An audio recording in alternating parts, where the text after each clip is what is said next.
Ready? You kick it off, yeah. All right. Hey everybody, this is Butcher Reviews. I am One Star Boy, and we have the all brand new The shiny- Annihilator. Woo! There we go. We are both now updated in our namesakes, and we're ready to give you our fourth review. This is a movie that we both loved very much. It's called The Hunt. Yep. It was published by Blumhouse, which is the same company that published Invisible Man. So similar vein of film. The director One after the other. Yeah, the director is Craig Zobel. Hasn't done anything too groundbreaking, so you probably don't recognize the name because we don't either. And then if you want to jump right in. Yeah, so this movie, The Hunt, we got to see on our own TV in our home because of obviously the coronavirus. Everybody's inside, thus the reason we're doing the recording through this setting now. It was $20. I saw it on YouTube. Bought it for $20 on YouTube, and at first I was a little like, oh, $20, it's a little pricey for a rent-at-home movie. However, after watching the film, totally don't regret my decision. It was a great film. I loved it. Well, and if you think about it too, so you split the movie with your fiance, and so that's $10. That's about what you pay for a movie ticket anyways, so it kind of works out. Yeah, and you could buy cheap popcorn, and it's not $10 popcorn at the theater, so definitely cheaper overall, but obviously, I don't think I've ever rented a film for $20 on the internet like that before. So it's kind of different, I guess. Yeah. So kind of diving in, the stage is set. You're kind of seeing like this group of people on a plane. It's nondescript. You don't really know what's going on. They're talking about, it's a private jet. It's a private jet. So. And to be clear, the person that you start with is actually Glenn Howerton, which is Dennis from It's Always Sunny. Love him, absolutely. Love him. It's really just him being a complete jackass to the stewardess, just treating her like dog shit. Yep. So that kind of sets the stage. You got this group of people on this private jet, and then this big fat dude stumbles out of the back, confused out of his mind, and they try to calm him down. And so you kind of break away from that, and that sets the stage for you to kind of understand that this is a reimagining of a famous book, The Most Dangerous Game, in some sense. Yeah, and like you said, with the intro of this movie, it kind of gives you exactly what you need to know about the remainder of the movie. It's gory, it's violent, it's just different. It has a lot of balls, in my opinion. It kind of touches a lot of subjects that most movies wouldn't. It's highly political. Super. And for all of those reasons, I enjoyed it a lot. I mean, it just doesn't hold back. I really thought the movie had balls, and I appreciated it. It has a pretty good build cast, too. I mean, we're talking about Hilary Swank, Betty Gilpin, like I said, Glenn Howerton, Ike Bornholtz, and Emma Roberts is also casted in it. So yeah, a lot of recognizable faces. Yeah, a lot of good faces and names. I think what helped it capture me and probably the other audiences as well was the fact that it was so funny. Oh, it's so good. Regardless of the gore or the violence or the kind of fucked up politics part, every single scene, I was laughing. I was choking laughing. Yeah, I mean, it actually was. I mean, perfectly placed humor, in my opinion. It pulled it off so well.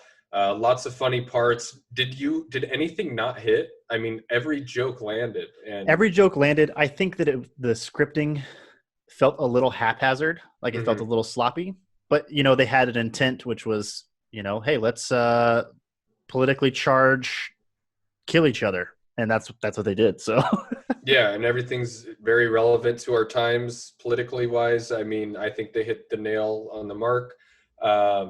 It addresses kind of the worst stereotypes of both sides of the aisle. And I really liked it for that reason. I mean, I enjoy politics, and for it to kind of not hold back and kind of poke fun at both sides, they did a great job. This film did stir controversy before it came out last year. I heard about that. How they reference the hunted people is they call them deplorables, which was actually kind of part of a campaign rant that Hillary Clinton had when she was Yeah, talking about Trump and Trump's followers. So it did ruffle some feathers, but good. it was done in the most perfect jest, in my opinion. They really Yeah, killed it. I mean, they did a great job. And let's talk about the actors or our characters. So we have who's the main Betty character? Gilpin, she played Crystal, the main character. So she's starred in the Netflix series Glow. She's also was a reoccurring doctor on the show Nurse Jackie. Yeah, she was awesome. She was like almost like a new kind of heroic woman in the sense of like a Sigourney Weaver or Yeah, the perfect chick leading from lady. yeah. I mean, she was super strong. She doesn't hold back. She's a fucking badass, and I thought she was iconic, man. She was She really super was. She cool. really was. And the other star of the show was Hilary Swank, who was the antagonist. You don't see her much, but when you do see her, you're like, "Ooh, man, she gives me like the heebie-jeebies because she's maniacal, Fucking yeah, she's evil." confident. She knows that she's the shit. Yeah, a lot of. I think that was kind of a giveaway at the acting. The acting was so good that there was no sense of disbelief in regards to what was going on. Like you believed that these people were who they were portraying themselves to be because of the acting being so spot on. Yeah, no, absolutely. So I'll ask you this: what would you say your overall rating of the film is? Overall, I'm going to give it 8 bloodsheds out of 10. I Okay. thought the movie was perfect in so many ways. You got the gore, you got the violence, you got the politically charged talking points.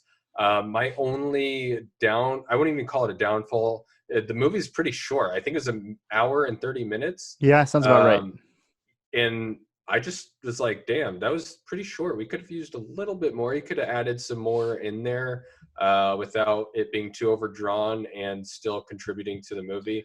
But I mean, that's such a nitpicky thing that, you know. Yeah.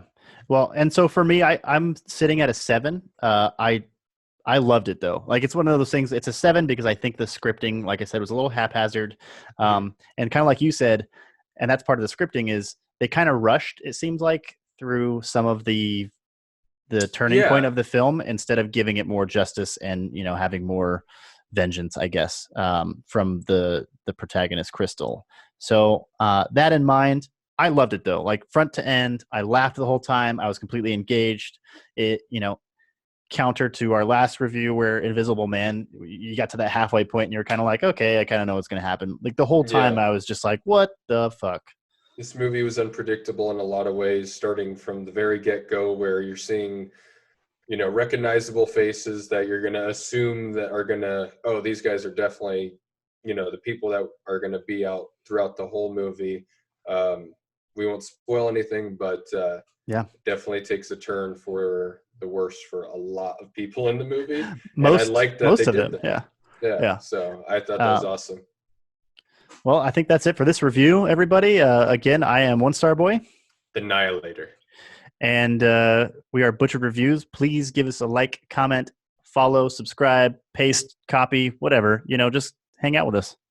Come chill, leave a comment. Peace out, guys. Later. Fucking like, subscribe, and comment on this video.